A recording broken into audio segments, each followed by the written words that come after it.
Can I tell you something? You were not born a procrastinator. You learned to be a procrastinator.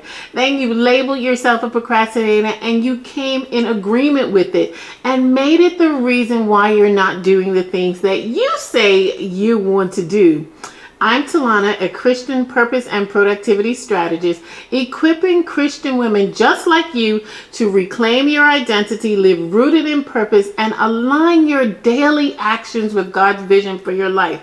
It's faith-driven productivity for purposeful living. In this video, I want to help you shift your perspective about the role that procrastination plays in your ability to walk in your calling and how you can begin to break through. Because y'all, we got things to do. So over here at Purpose Minded Woman, I try my very best to look at everything through the lens of the Bible. Because listen, the BIBLE acronym, Basic Instructions Before Leaving Earth, is real. And I don't know who came up with it, but I absolutely love it. So I want to jump right into the book of Jonah, okay? And I know that you probably haven't read this since you were sitting in your Sunday school class. But here's 3 truths that you need to understand about Jonah and his procrastinating ways, because he did procrastinate with what God told him to do. But first, let's understand 2 things. The first thing is, purpose is not about what you do. It's about who you are. You are ministry. Your entire life is ministry. So whenever you show up like Jonah, procrastinating with the assignment that God has given to you, like God takes it personal, y'all. Just like he called Jonah, he is absolutely calling you to the front of the line. Your first truth is that you are actually avoiding taking responsibility to share your gifts with the world. Look, Jonah had a responsibility to share the message that God gave to him with Nineveh, but he didn't want to do it. He made every excuse that he could make. And whenever you procrastinate, you need to understand that it is a choice. And you can recognize that you are the one who is actually in control of that choice. Because sometimes when we procrastinate, we actually think that we don't have a choice about deciding whether to do something or not to do something. For instance, I have been there myself. Like, I don't know how long I procrastinated with going live on social media. I did it for months. I told myself it was my hair, my clothes, or I didn't have my talking points ready. But the truth is, it was much deeper than that. I found out that the longer I waited, the harder it got. And the more I believed that going live on social media wasn't something that I was capable of. When I finally did it, I realized how much confidence I could gain by taking that first step. And I want you to take that first step too. Now, listen, I have over 40 hours of lives behind me, and I do still feel nervous sometimes, but I've seen the fruit of the obedience in showing up with the gifts that God has given to me. And I want you to feel confident that you can show up with your gifts too. So I'm inviting you today to reflect and write down one specific gift or assignment that you've been avoiding. And I want you to take a small actionable step today, whether it's sending an email, writing an outline, or setting a reminder, or making that first post about your business. Now here's truth number 2. When you choose to procrastinate, you end up heading in a direction that God never intended for you to go. Finding your way takes longer, and it absolutely feels harder. So when Jonah decided to skip out on God's command, he fled, y'all, to Tarshish. I know I probably said that wrong. If you look at your biblical maps, that is in the complete opposite direction. If you want to change your life and grow in your business, you have to be confident and willing to go in the direction that God is sending you. You can't be out here going all willy-nilly, going wherever you feel like it, when God says that he has ordered your steps. So if God has ordered your steps, why would you want to go a different way? Now, at some point, you actually have to pause and say, what am I doing? And I want you to actually stop the video right now and pray to God for clarity, for direction in your life. Then I want you to write down one area where you feel off course and brainstorm a simple step to realign with God's purpose for your life. Because if you continually keep going in the wrong direction, you are going to get the results that God didn't intend for you. So here's truth number 3.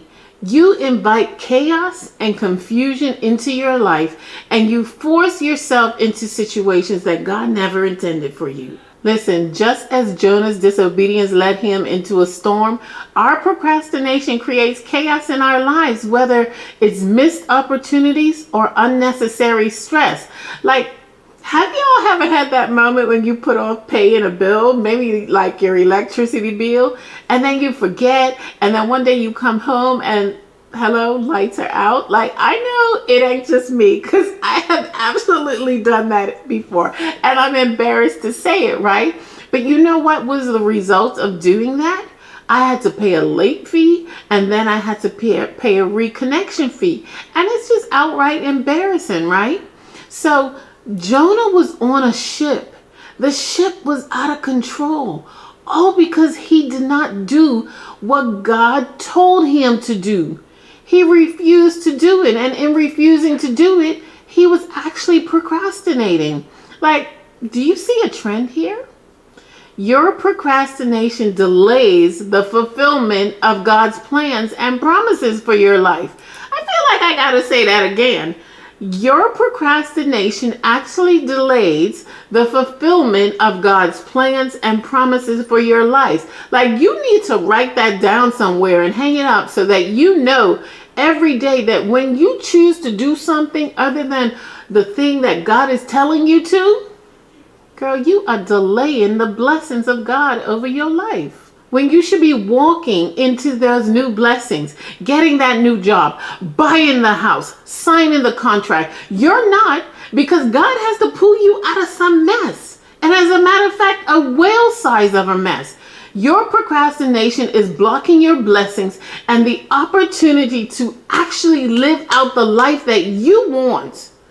Now, as you procrastinate more, what happens? Overwhelm sets in. Things pile up and your life feels absolutely out of control. And what happens when life feels out of control? You start hiding from God at the bottom of the ship because you think he wouldn't understand that you have questions and you need help figuring it out. That's exactly what Jonah did. Instead of Jonah going to God and saying, I know you're asking me, God, to do this. And God is asking you to do some things too. But instead of going to God, you are keeping it to yourself. You are ordering your own steps and you are absolutely heading in the wrong direction. And you wonder why the chaos and distractions and destructions are coming all over your life. Because God had a plan for you and you didn't follow it. Whether it was because you were afraid, you didn't understand, you didn't know what to do next. None of that matters if you don't take it to God. You have to understand that God wants to help. That's why he said in his word that he has a hope for your future. Because it's his intention to be there with you every single step of the way. And I need you to understand that today. Just like you lean into procrastination as a defense mechanism, you can absolutely unlearn it. Because it is the reason that delays your progress and it is still creating unnecessary hardships in your life. If you look at Jonah, he put himself on the struggle bus when nobody asked him to. As we've seen through Jonah's story, procrastination just doesn't delay your progress. It can take you completely off track, off course, create chaos, and hinder the blessings that God has for you. How many times did you say that you wanted to do something and then you found out 2 years later you still hadn't done that thing? And I want you to understand that just as God came in, God swooped in, thank you, Jesus. He swooped in and he redirected Jonah's path. He can absolutely do the same thing for you. You are not stuck. You can choose to break free from procrastination, and you can do that starting today. Now listen, if you have not read Jonah in a while, I want you to go read it. I want you to go pray over it and begin to understand how you can incorporate those lessons into your daily life. But let's go ahead and recap the truths that I've shared with you today, okay? First, procrastination is a choice. It is a choice, sis. And avoiding your God-given assignments holds you back from sharing your gifts. Jonah had a gift to share from God, and he refused to do it. Second, procrastination can lead you in the absolute wrong direction, making the journey harder than it needs to be. And the last thing is that procrastination invites unnecessary chaos and delays God's blessings for your life. But I need you to remember, God is always ready to help you realign and move forward. So now I want to invite you to take some action, because that's what we do over here at Purpose Minded Woman. So reflect on these steps I discussed today, whether it's taking that first small step, pausing to pray for clarity, or absolutely eliminating the chaos that's holding you back. Listen, God has already equipped you to walk in his purpose for your life. But it's your choice whether or not you trust him to help you to move forward. So if you're a Christian woman ready to reclaim your God-given identity and align your actions with his vision, join our free Purposely Nourished community. Together we'll dive deeper into faith, productivity, and living in harmony. Until next time, with an abundance of hope and love.